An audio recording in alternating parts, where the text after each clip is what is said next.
সমাগত পঞ্চায়ত নিৰ্বাচনৰ বাবে তৎপৰ প্ৰতিটো ৰাজনৈতিক দল ঘৰে ঘৰে গৈ চলাইছে প্ৰচাৰ অভিযান। মৰিয়নি সমষ্টিৰ অন্তৰ্গত পূবটিয়ক গাঁও পঞ্চায়তত স্বামী স্ত্ৰী দুয়ে চলালে নিৰ্বাচনী প্ৰচাৰ।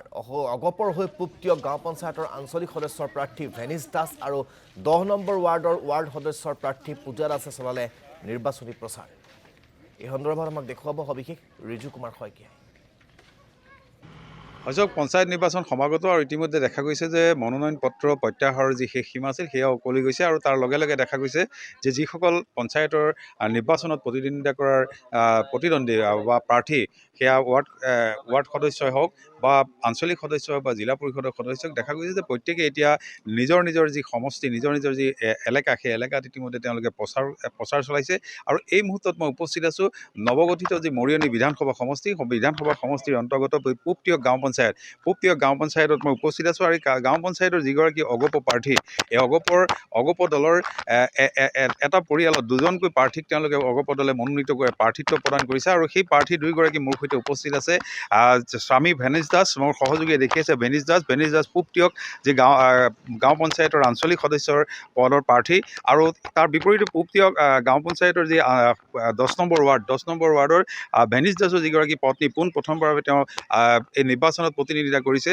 আৰু পূজা দাস মই দুয়োগৰাকীকে প্ৰথমে শুভেচ্ছা জ্ঞাপন কৰিছোঁ। আৰু এইসকল তেওঁলোকৰ সমৰ্থক ইতিমধ্যে ঘৰে ঘৰে তেওঁলোকে তেওঁলোকৰ যি নিৰ্বাচনী প্ৰচাৰ এই সমৰ্থকসকলক লৈ এই ঘৰত উপস্থিত হৈছে। আৰু সেই ঘৰতে সেই ঘৰৰ চোতালতে আমি এইসকলক প্ৰত্যক্ষ কৰিছোঁ আৰু পোনে পোনে তেওঁলোকৰ মনৰ কথা জানিব বিচাৰিম। প্ৰথমে মই ভেনিছ দাসৰ ওচৰলৈ আহিছোঁ যে আঞ্চলিক পঞ্চায়তৰ সদস্য হিচাপে প্ৰাৰ্থিত্ব প্ৰদান কৰিছে অসম গণ পৰিষদে আৰু সমান্তৰালভাৱে একেখন ঘৰতে আপোনাৰ পত্নীকো বা প্ৰাৰ্থিত্ব প্ৰদান কৰিছে।